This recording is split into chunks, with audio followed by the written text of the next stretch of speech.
Finished Publications, and I'm also a 13-time author. And today we are at Dip Shop Houston at the Book Readers venue in Humble, Texas. And I'm going to read a little bit of Loving You Blind, which is the third installment of my Harris romance series. Cody turned out to be a cool guy. They talked on the phone for a few days before meeting up at the gym again. Their first date was to the smoothie shop next to the gym. Nicole thought it was cute and somehow seemed to keep the pressure off. He was a trainer and seemed very flirtatious. Nicole immediately noticed the women of the gym giving her weird looks whenever they interacted together. She also made note of how he talked about his son's mother. He seemed to work her into almost every conversation they had. Nicole wondered if he still had feelings for her or not, but since she wasn't heavily invested in whatever they were doing, she decided not to worry about it. A few weeks later, during one of her gym outings with Cody, Nicole almost tripped over her own foot when she saw Rashad walk into the gym doors. Outside of her occasionally checking his social media pages, she hadn't seen him in months.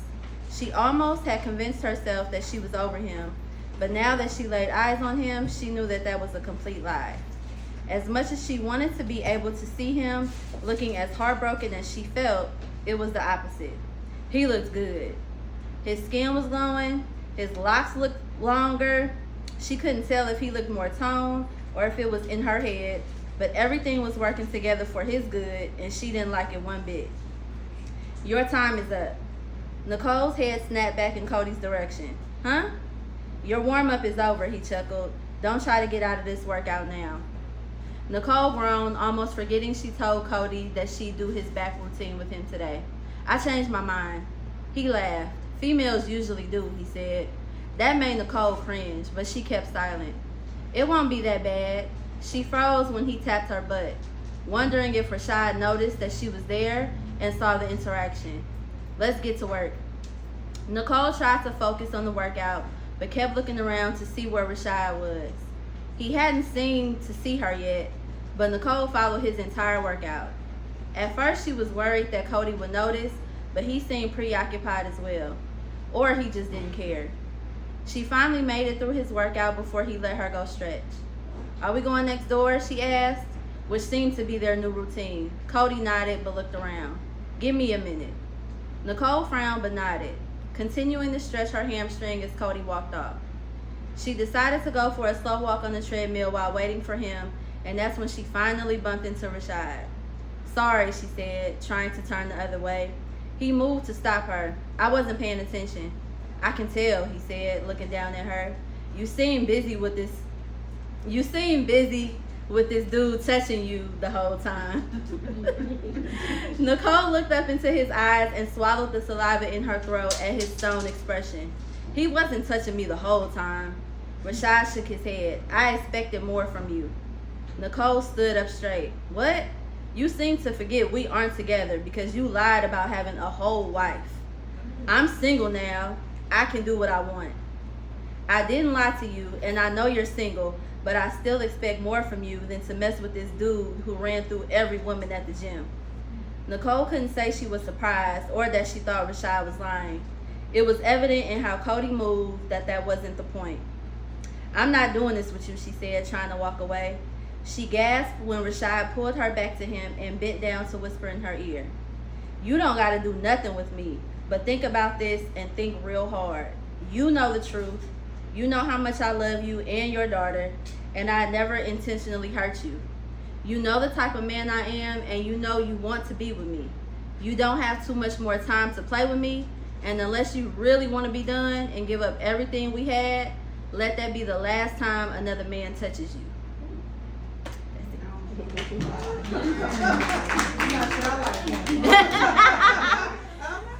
Good afternoon. I am Jacqueline Ward. I'm the author of Chosen from the beginning. And my writing style is reflective and inspirational.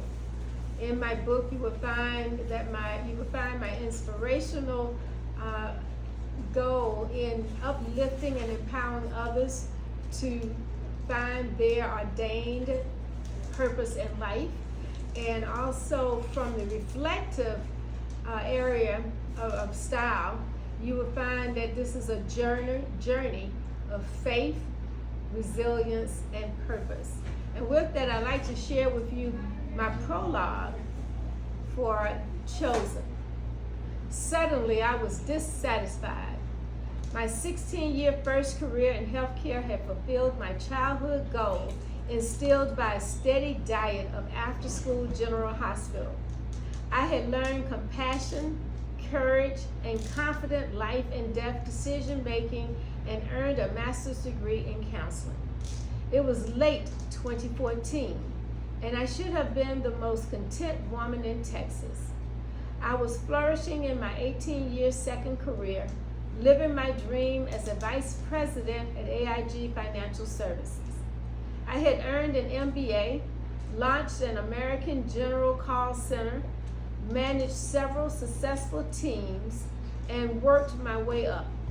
My children were grown and thriving. I was in a long-term, though long-distance relationship with a man I loved who had moved to Washington, D.C. I had joined the Young Lighthouse Church, an interdenominational church moving from a traditional Baptist church that I had attended since I moved to Houston from my hometown of Graniteville, South Carolina. With all these accomplishments, there was yet something pulling at me. All of this created a restless stirring, a sense that change was coming. What new thing was God about to do? In early 2010, I learned that this young man, Keon Henderson, pastor of the Lighthouse Church in Humble, Texas. About 6 months later, I attended his church for the first time and was introduced to the teachings. I became a member of the Lighthouse Church in October 2011 on the Sunday the church celebrated its second anniversary. I scheduled a meeting with the pastor in March of 2012 to personally introduce myself and share my experience serving in church ministries. We had a wonderful first meeting. Upon leaving, we exchanged contact information and agreed to reconnect. As a result of our second meeting, he assigned me to evaluate various ministries and discuss from going from good to great. However, my first responsibility was to evaluate the efficiencies of the organization, and this was my first point of entry. Soon it became very apparent to me that I was ordained and assigned to effectuate the kingdom, soon to become the operating officer of the Lighthouse Church. When I started sharing my plans of transitioning from corporate America to a nonprofit start-up church, my family and colleagues thought I was crazy to give up such a comfortable, stable position so close to retirement. However, my life is not my own. God, I belong, and I give myself to you. I knew for sure that I had no control over my life. It was whatever God said it would be. Once I consulted God, believing this saying, I believed and received the answer to what I should do next. Shortly afterwards, I terminated from my job at AIG. This was definitely a God thing. I shall never forget the day that I made this transition. This decision turned out to be my divine appointment. My name is Shareeka Elliott. This is my first novel, Green. The themes in this book, I want to say it's a double entendre. Green is about money and envy, one of the 7 deadly sins, as well as his cousin, jealousy. You might have everyone else fooled, Christian, but it's obvious you need to come off the truth about you and Jarrell and do it quickly. Quickly? Christian shrugged, pulling her phone away from Monica's face as she started to giggle again. She moved some of her tresses out of her face and went to work slicing the steak that sat in front of her. As she worked, she giggled some more, thinking of the absurdity of the message.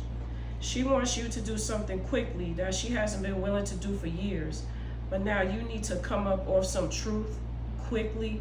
The audacity. I'm befuddled as to why she would wait until she knew I was away to send that. I thought she was more mature than that. Some women just can't handle getting some girl. Even the smartest women become grade A idiots over some good loving. My only issue is she pressed everybody but her man about the mess. We don't know that, M. We might not, but it's a healthy guess. Christian sighed, shoveling a healthy portion of garlic mashed potatoes in her mouth. She chewed thoughtfully, enjoying the flavors, but Sonia at the forefront of her mind threatened to sour the experience. Swallowing, she sighed. I just wish she'd come to me first. All of this drama over Jarrell is exhausting. I didn't tell you he showed up at the office the other day, right?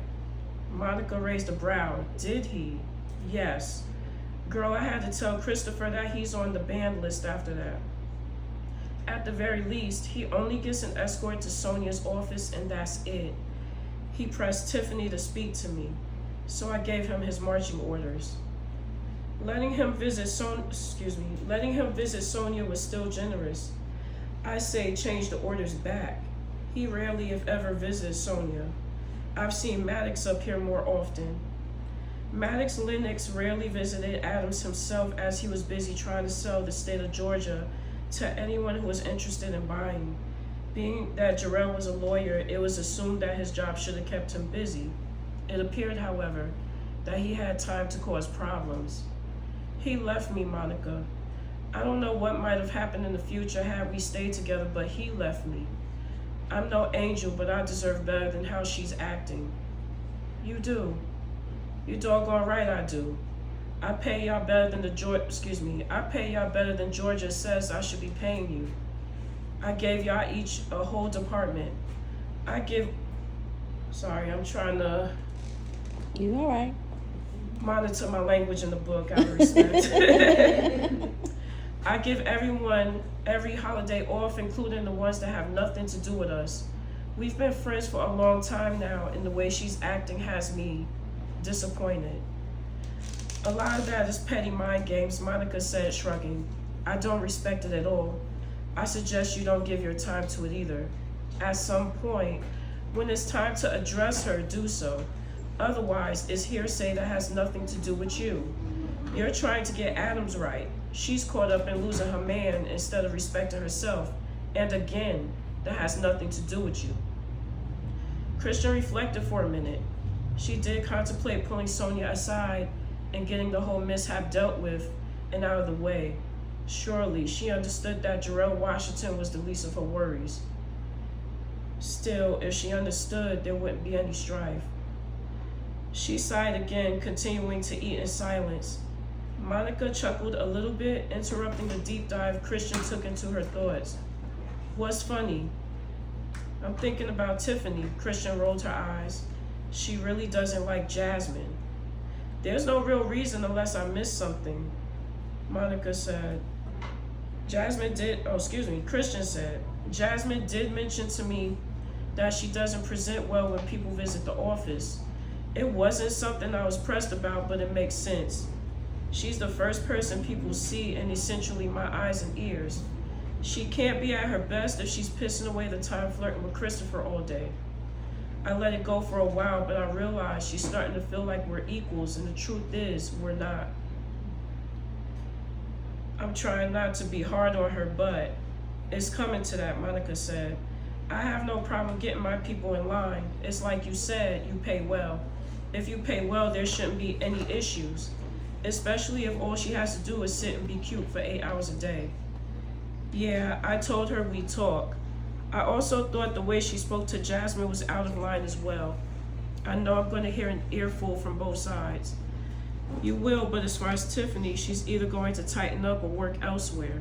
You need to stop hiring your friends. How can you say that when you directly benefited from our friendship? I'm the least of your worries, that's why. Plus, I know how to carry myself accordingly.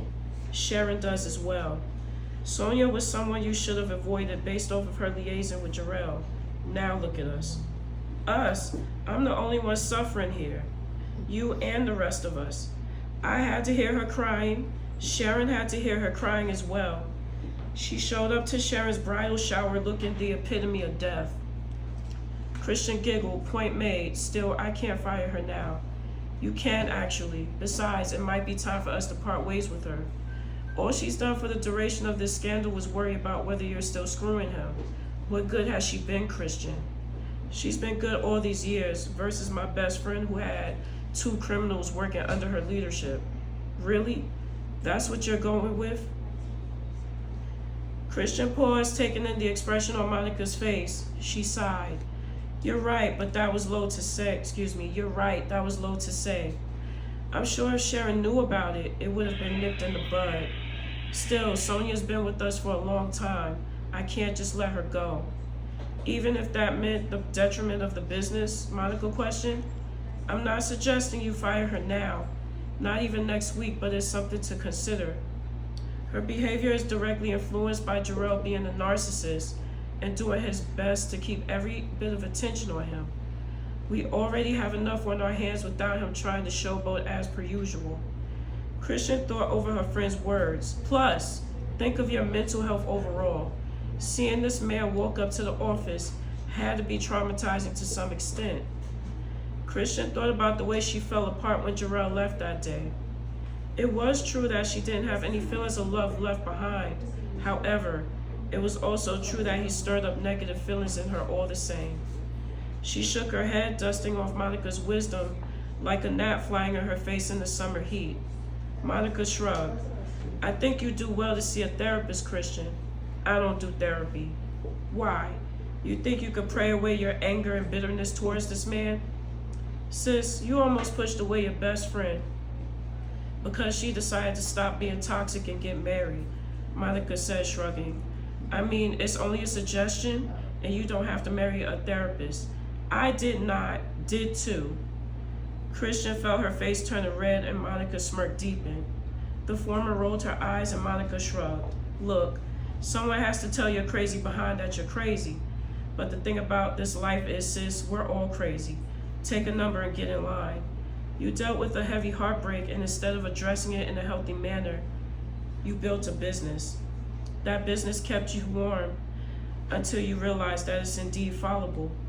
Sometimes what worked in the past can't work anymore. It's obvious that you and Mr. King are seeing each other. What happens when he tells you he has to go away on business? You're going to staple the man's shoes into the ground so he can't leave? Christian giggled. I might. Ain't no leaving me.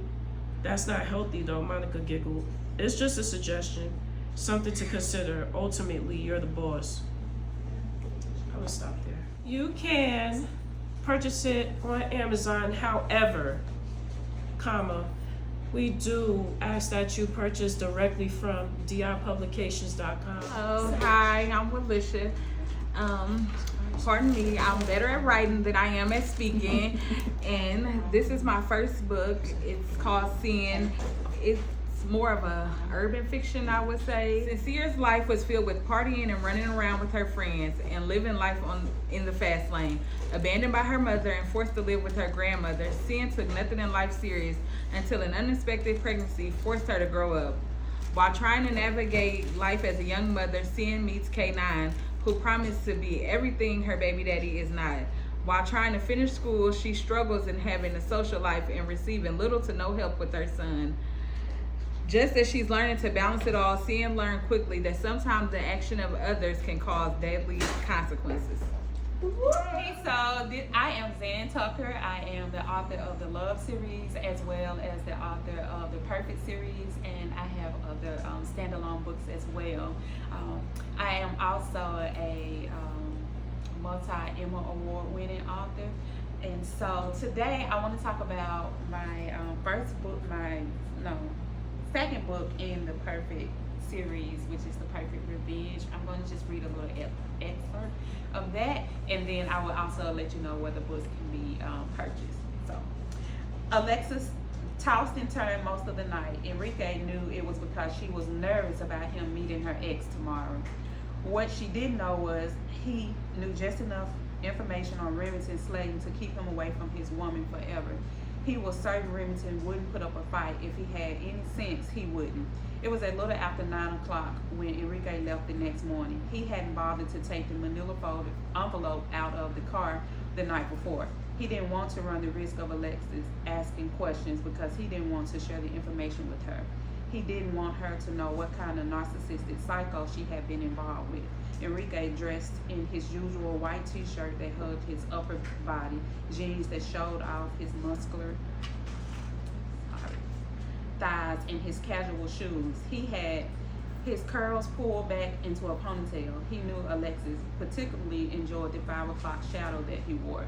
He also knew her nerves were all over the place as they sat together and had breakfast. He saw the tension in her shoulders. She shied several times and her focus seemed to be all over the place. She had to trust him, and he would prove just how trustworthy he was. Enrique wasn't the least bit bothered. He was so sure that Remington wouldn't put up a fuss. He couldn't tell Alexis why he was so sure. If he shared the information he had, it would only make Alexis have more questions. He didn't need that. Just as Enrique was headed out the door, Alexis' phone began ringing. Enrique gave her a knowing look as if to ask if it was the unknown number. Alexis nodded her head. He answered the phone. As soon as his voice registered with the caller, there was a dial tone. For some reason, they didn't like when he answered the phone. He waited a couple of more minutes to see if the caller would call back, but they didn't. Enrique arrived at Slayton Graphics in less time than he had anticipated. He noticed there were 2 cars parked out front, a red BMW and a black Cadillac Escalade. He pulled into the spot next to the red BMW and exited his vehicle. He was greeted by a vibrant younger girl. "Welcome to Slayton Graphics. Do you have an appointment?" "No, I do not, but I'm here to see Remington." Mr. Slayton only takes appointments on Monday. This is a pressing matter, and I'm sure his schedule can accommodate it. I'll see. What's your name?" "Enrique Manuel." The girl disappeared from the front desk and headed down the hall. Moments later, she reappeared with Remington. "Mr. Manuel, Brittany might have informed you that I only take appointments on Monday. She said you were insistent, so I thought I might come see what the urgent matter is." Enrique didn't bother greeting Remington or anything. He politely handed him the envelope. "I'm sure you'll have a few minutes to spare." Remington opened the envelope, and after glancing through the first few documents, his body tensed. "What is this in regard to, Mr. Manuel?" "Alexis Carter." "Alexis?" "Yes, my Alexis Carter. Shall we speak in private?" "Absolutely. Brittany, will you block off an hour on my calendar and reschedule my 10 o'clock appointment?" "That won't be necessary. What I have to say will only take a few minutes. I don't need a lot of your time." Enrique followed Remington the short distance to his office, where Remington hurriedly closed the door. "How did you get these documents?" "I have connection. Your secret is safe with me, though. I have one demand. Stay away from Alexis Carter. Absolutely no contact. No more harassing phone calls. No more flowers. No more stalking her IG page. And I pray to God you weren't responsible for vandalizing her car yesterday." "Someone vandalized her car?" The way he asked the question led Enrique to believe Remington, but you couldn't trust a man like Remington. His whole life was built on lies. "Yes, again, I pray it wasn't you, because there will be consequences for whoever did this." "Man, look, I sent flowers, but I haven't been calling her, stalking her social media, and damn sure didn't vandalize her car. That wouldn't be smart for a guy that was looking for a second chance." The glare that appeared on Enrique's face made Remington begin to stumble over his words. That was until I found out she had someone. I understand she's off limits. Great, have the day you deserve. That's it.